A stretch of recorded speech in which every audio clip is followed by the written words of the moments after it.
મિત્રો, આપ જોઈ રહ્યા છો NN ન્યૂઝ. હું છું એન્કર અર્પિતા પટેલ. હવે જોઈએ અગત્યના સમાચાર. સમસ્ત ગુજરાત ખારવા સમાજ જૂના શહેરના પટેલ શ્રી પરસોત્તમભાઈ કાપડિયા, ઉપપટેલ શ્રી પ્રકાશભાઈ સોલંકી, મંત્રી શ્રી બાબુભાઈ ચુંદરિયા, સમાજના આગેવાનો પ્રવીણભાઈ, મંજીભાઈ, રાકેશભાઈ, શૈલેષભાઈ, યોગીભાઈ, નિલેશભાઈ વગેરે સમગ્ર ગુજરાત ખારવા સમાજની સાથે રહી આ દરિયાઈ પ્રદૂષણ અટકાવવા માટે સરકાર પાસે માંગ કરેલ છે.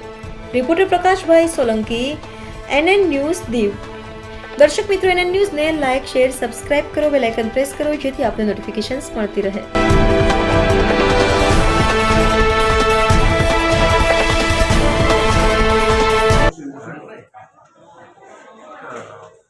સુધારાનું કંઈક હતું હુકમથી કૂવો રદ કરવાનો હતો ને ગેસ પંપ માટે પસંદ નથી એવું કંઈક હતું, મને ભૂલાઈ ગયું એક એનું મેં તૈયારી કરીને રાખ્યું હતું.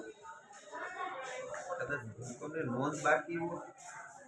હા ઓકે ને તો સાહેબને કહી દઉં